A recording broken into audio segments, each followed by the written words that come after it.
Amigas, amigos, olá! Outro assunto de grande potencialidade para os exames vestibulares, o processo de gentrificação.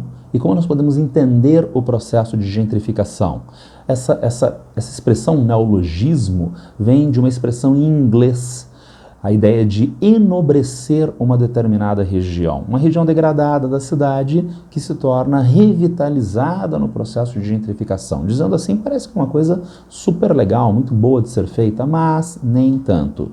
Gentrificação é um processo fortemente ligado às necessidades do capital e muito menos às necessidades socioeconômicas das populações. A gente vai conferir isto na nossa avaliação de hoje, no nosso vídeo de hoje. O processo de gentrificação deve ser entendido dentro da lógica de capitalismo e fronteira. Eu não estou pensando na fronteira geopolítica, eu não estou pensando na fronteira em ciência política, limite do poder estatal. Estou pensando numa ideia mais genérica de fronteira, os limites inerentes. O capitalismo adora fronteira. Ele gosta de limites a partir dos quais ele não atua. Sabe por que o capitalismo gosta disso? Porque quando ele vê uma fronteira, ele vai com tudo em direção a ela e a atravessa. Ele atravessa essa fronteira e por quê? Ele atravessa porque o primeiro capitalista que chega onde nenhum outro jamais esteve, né, no melhor estilo Jornada nas Estrelas, ele passa a ter um monopólio inicial. Então vamos pensar, é uma cidade onde não há escolas privadas. Uma primeira escola privada se instala na região, então ela não tem concorrente dentro da cidade. E quando os demais concorrentes chegarem, já há uma posição solidificada dessa escola. Então o capitalismo adora se expandir. Ele gosta de se expandir por uma outra coisa mais essencial. O capitalismo é um sistema econômico ligado à reprodução do capital.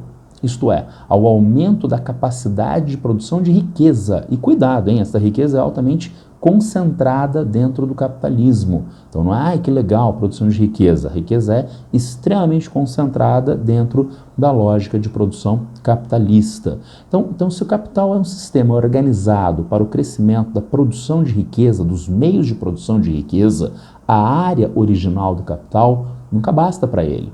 Ele precisa ir a novas regiões. E nesse processo, a constante expansão territorial do capitalismo. E daí, de novo, a fronteira. O capitalismo vai para territórios onde antes ele não estava dado. E a gente pode pensar na praticidade dessa ideia, por exemplo, nas práticas imperialistas europeias na África e na Ásia, no século XIX, início do século XX, através do controle americano sobre regiões da América Latina, a doutrina Monroe no século XIX, em especial sobre a América Central, o corolário Roosevelt, a política do Big Stick. São então manifestações dessa ideia de controle por parte de uma potência capitalista de outros territórios para o exercício facilitado das suas atividades econômicas. Mas entendendo que o capitalismo gosta de uma fronteira e gosta de transcender fronteiras, entendendo que o capitalismo tende a se expandir mundialmente, desde o século XX, né, na atualidade muito mais, ele tem um caráter globalizado. Então ele não tem mais para onde se expandir. O capitalismo passa a se expandir para dentro dele próprio. Ele cria as suas fronteiras, junto às quais ele pode fazer novas formas de expansão. As cidades são um recurso fantástico para que o capitalismo possa viabilizar este processo de criação de fronteiras e expansão. Grandes cidades do Brasil, de países da América Latina, de países do mundo ocidental, são cidades que ao longo do século XX entram em processo de degradação das suas antigas áreas mais importantes centrais. O centro de São Paulo, o centro de Campinas, que passam a ter menores investimentos de capital, porque o capital passa a se instalar nas áreas periféricas da cidade. É o shopping center, é o condomínio residencial para moradores de mais alta renda. Tudo isso acontece na periferia da cidade e não no centro da cidade. O centro fica, portanto, com populações de menor renda, populações mais idosas que por inércia continuam morando nessa região. O centro passa a ter uma degradação paisagística, ocupado às vezes por pequenos criminosos, tráfico de drogas, batedores de carteira, por atividades como prostituição, tudo isso que inibe investimentos de monta do capital. Então nós temos a criação de uma fronteira, e o capitalismo adora uma fronteira. Daí o capital vai buscar investir nessas regiões. Mas como se é uma região degradada? Ora, o Estado está aí para isso. O Estado viabiliza os investimentos infraestruturais e paisagísticos. Então, por exemplo, a retirada de fiação aérea e colocação da fiação subterrânea, que é uma necessidade do ponto de vista da segurança, para não ter os apagões, como a gente tem em São Paulo recentemente. Mas nesse caso, especificamente para a beleza, para o paisagismo da região, além de outras obras de infraestrutura, segurança, com policiamento, inclusive ostensivo, inclusive rompendo noções básicas de direitos humanos junto às populações que estão dadas na região.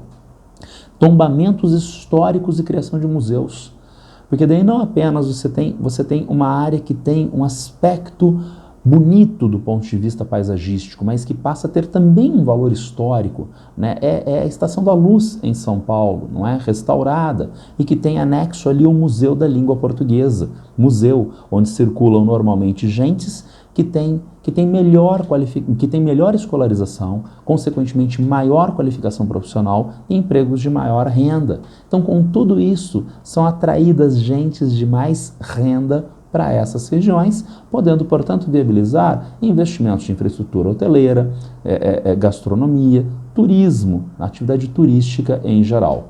Nossa, que legal, né? Porque daí a gente passa a ter o centro degradado em muito melhores condições. Sim, mas todos esses investimentos e a mobilização de gente com mais renda nessas regiões acaba gerando um aumento do custo de vida nessas áreas. O preço imobiliário cresce, o preço dos aluguéis sobe, com mais gente com renda na região, bens e serviços tornam-se mais caros, ao invés de ter a venda de secos e molhados do seu Manuel, passa a ter o minuto pão de açúcar. Só de você entrar você já gasta R$100, para sair você tem que gastar mais R$300. E a população nativa da região pode sobreviver nesse ambiente? Não. Então a população nativa acaba sendo expulsa para outras áreas mais pobres e degradadas da cidade. É bastante bom para o capital. Não é bom para as próprias populações nativas dessas regiões. É isso. O processo de gentrificação, algumas características e contradições deste processo, tema bastante forte para os vestibulares. Quem tiver algum problema, alguma dúvida, alguma crítica, é só me encontrar a qualquer tempo nas redes sociais. Abraço para todas e todos e boa sorte.